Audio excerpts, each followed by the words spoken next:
बच्चों, कैसे हैं आप सब? मैं आशा करती हूँ आप सभी लोग स्वस्थ और प्रसन्न होंगे। आज हम हमारा पाठ संज्ञा को पढ़ेंगे और समझेंगे। संज्ञा क्या है? संज्ञा किसी व्यक्ति, वस्तु, स्थान, नाम, भाव को प्रकट करने वाले शब्दों को हम संज्ञा कहते हैं। सामान्यतः संज्ञा का अर्थ होता है नाम। क्या होता है? नाम। तो आइए हम इस पाठ को विस्तार से पढ़ते और समझते हैं। यह है हमारा पाठ 4, संज्ञा। संज्ञा शब्द का अर्थ होता है नाम। संज्ञा का अर्थ क्या होता है? नाम। संसार में जितने भी वस्तुएं, प्राणी, स्थान या भाव होते हैं, उन सभी का एक नाम होता है। कुछ चीजें ऐसी होती हैं जिन्हें हम अनुभव तो करते हैं, जानते हैं, परंतु उसका कोई आकार न होने के कारण देख या छू नहीं सकते, परंतु उनका भी नाम होता है।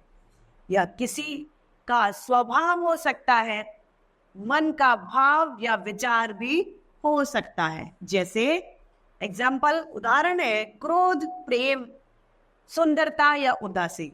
सुंदरता को आप छू नहीं सकते। क्रोध मतलब गुस्सा। क्या गुस्से को आप छू सकते हो? नहीं। पर हम गुस्से को जानते हैं कि कोई क्रोधित हो रहा है, मतलब कोई गुस्सा हो रहा है, हम समझ सकते हैं उसे। परिभाषा बता रहा है संज्ञा की, किसी व्यक्ति, वस्तु, स्थान अथवा भाव आदि के नाम को ही संज्ञा कहा जाता है। संज्ञा किसे कहते हैं? किसी व्यक्ति, वस्तु, स्थान या भाव का नाम प्रकट करने वाले शब्दों को ही हम संज्ञा कहते हैं। संज्ञा के 5 भेद होते हैं। पहला व्यक्तिवाचक, जातिवाचक, भाववाचक, समूहवाचक और द्रव्यवाचक। पहला है व्यक्तिवाचक संज्ञा। जो शब्द किसी एक विशेष व्यक्ति या स्थान या वस्तु का बोध कराते हैं, उन्हें व्यक्तिवाचक संज्ञा कहते हैं। जिसमें हमें सिर्फ एक का ही पता चलता है, समुच्चय जाति या झुंड का किसी का पता नहीं चलता, सिर्फ एक पर्टिकुलर व्यक्ति का या स्थान का या जगह का पता चलता है, तो वह व्यक्तिवाचक संज्ञा है। उदाहरण के लिए हिमालय एक है, सूर्य भी एक है, महात्मा गांधी, रामायण आदि ये सभी व्यक्तिवाचक संज्ञा के उदाहरण है। दूसरा है जातिवाचक संज्ञा। जो शब्द एक ही प्रकार की सभी वस्तुओं, प्राणी, स्थान का बोध कराते हैं, उन्हें जातिवाचक संज्ञा कहते हैं। उदाहरण के लिए बच्चे, विद्यार्थी, घोड़ा, पक्षी आदि। घोड़ा एक पूरे समुच्चय घोड़े की जाति को प्रदर्शित कर रहा है, तो वह क्या हो गया? जातिवाचक। बच्चे मतलब वो छोटे होंगे, वो सभी को बच्चे कहा जा रहा है, वो एक झुंड को बच्ची बता रहा है, तो वह पूरा समूह है, बच्चों का एक समूह, तो वह जातिवाचक संज्ञा में आता है। तीसरा है हमारा भाववाचक संज्ञा। जिन शब्दों से किसी व्यक्ति, स्थान अथवा वस्तु के गुण, दोष अथवा अवस्था का पता चलता है, उसे भाववाचक संज्ञा कहते हैं। किसी के मन के भाव को, किसी की गुणवत्ता को बताना ही भाववाचक है। जैसे कि बुढ़ापा क्या है? एक भाव, एक अवस्था।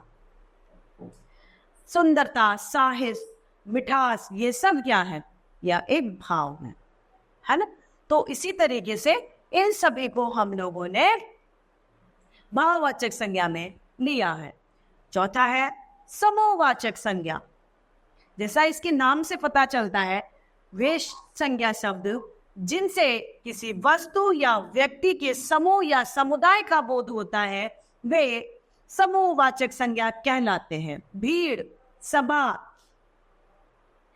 बाजार, टोली, झुंड, ये सभी समूहवाचक संज्ञा के उदाहरण है। पांचवा है द्रव्यवाचक संज्ञा। क्या है? द्रव्यवाचक संज्ञा। जिन संज्ञा शब्दों से किसी द्रव्य, धातु अथवा पदार्थ का बोध होता हो, वे द्रव्यवाचक संज्ञा होते हैं। दूध, सोना, ये सभी इसके उदाहरण है क्योंकि ये द्रव्य है। तो इस तरीके से इन सभी को हमने द्रव्यवाचक संज्ञा में लिया गया। तो हम क्या जानते हैं कि संज्ञा के मुख्यतः 5 भेद होते हैं। पहला व्यक्तिवाचक, दूसरा जातिवाचक, तीसरा भाववाचक संज्ञा, चौथा समूहवाचक संज्ञा और पांचवा द्रव्यवाचक संज्ञा। भाववाचक संज्ञा बनाना। भाववाचक संज्ञाएं निम्नलिखित 4 प्रकार से बनाई जाती है। उनमें पहला है सर्वनामों से, जातिवाचक संज्ञाओं से, क्रियापदों से तथा विशेषण शब्दों से हम भाववाचक संज्ञा बना सकते हैं।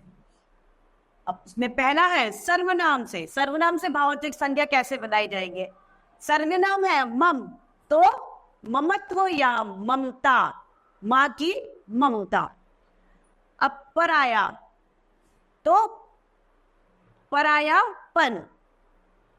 एक है सर्व, तो सर्वस्व। इसी तरीके से सर्वनाम है आपका, आपा, निज का, निजता और अहम का अहंकार यानी घमंड। अब दूसरा है जातिवाचक संज्ञाओं से हम भाववाचक संज्ञा कैसे बनाएंगे। जातिवाचक एक शिशु, शिशु की जाति को प्रदर्शित कर रहा है, तो शिशु का शिशुता या शैशव, मानव का मानवता, गोरु का गोरुत्व, मजदूर का मजदूरी तथा शत्रु का शत्रुता। ये जातिवाचक संज्ञा को हमने भाववाचक संज्ञा में परिवर्तित कर दिया। इसी तरीके से जातिवाचक संज्ञा के कुछ उदाहरण है माता, मातृत्व, मित्र, मित्रता, चोर, चोरी। ये सभी जातिवाचक संज्ञा से हमने भाववाचक संज्ञा में परिवर्तित किए हैं। तीसरा आता है हमारा क्रियापदों से हम जातिवाचक संज्ञा को कैसे परिवर्तित करेंगे। क्रियापद में है चढ़ना, तो क्या हो जाएगा? चढ़ाई, उड़ना, उड़ान, मिलाना, मिलावट, सोचना, सोच, मारना, मार, पालना का पालन।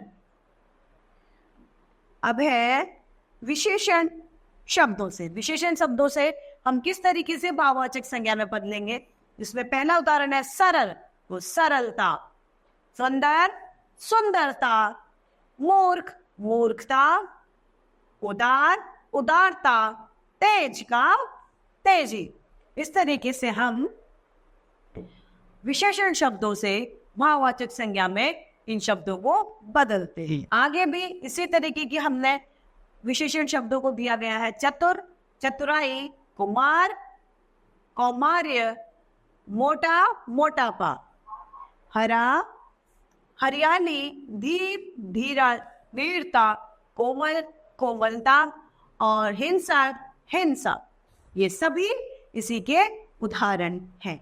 तो इस तरीके से हमारा ये पाठ संज्ञा समाप्त होता है। मैं आशा करती हूँ आप सभी लोगों को यह पाठ भली भांति रूप से समझ में आया होगा। तो आज के लिए इतना ही, फिर मिलते हैं। धन्यवाद।